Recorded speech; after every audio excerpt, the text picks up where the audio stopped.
why is it that we think that you can be, in order for you to be a great basketball player, you got to have great coaching. But in order for you to be a man, you don't need great coaching in order to be a man. It's one of the reasons why I wrote Male versus Man, because I was thinking about my father. Yeah. And I said, what kind of man would my father have become if he had great coaching? What kind of man would I have been sooner? Yeah. If I had great coaching. And now, look, my son is 11 years old. I got to give him a playbook for what manhood. It's crazy, right? Look how quick that went. Dude, you already 23 years old. That still blows my mind.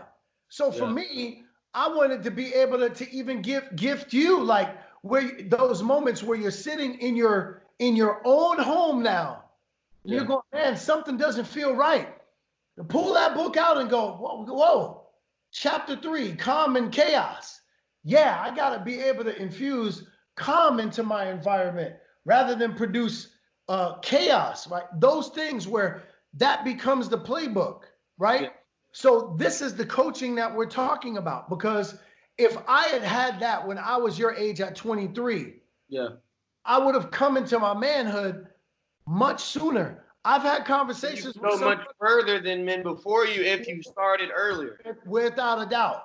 Yeah. And that's why I wanted to have this conversation with you to hear, and for everyone else to hear the kind of thoughts that you have about what your own manhood looks like. So at home, when you're sitting up at night, what are some of the thoughts that you have about setting your own trajectory about what your manhood looks like? This is funny. It's funny because we're having this convo, and I'm telling you, like, the last 3 days, me and my brother, me and him have just been talking about this stuff. Because I'm like, dude, I was like, I feel like everything in my life I associate with, like, stories or, like, movies that I've seen, right? Whether it be Hercules, whether it be a superhero, whether it be, I just always try, I'm like, who in this story am I? And I always identify with the hero, right? And I'm just like, okay, now, in my own life, how do I become the hero? How do I the thing that's keeping me back? How do I also take care of myself but not get to the point to where it's almost like not ungrateful, but in a way, like sometimes you're like, no, I want to do what I want to do. I've worked hard, blah, blah, blah. That feeling. How do I fight the flesh? That, right? Fight the flesh. Yeah, exactly. Yes.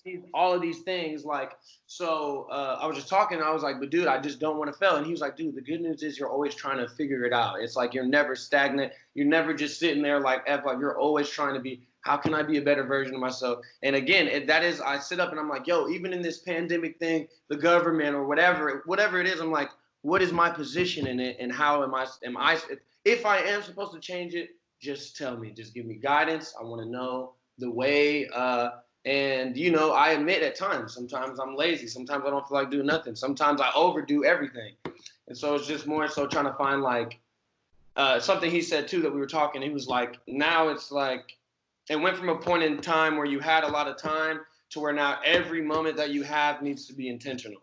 Yes. And he was like, that's what started to happen. And as I've gotten older, I've realized the day is short. It's so short, which kind of ticks me off. Because when I was young, I was like, man, this day is so long. So long. Like, it's over. It's 9 p.m. It's 11 already.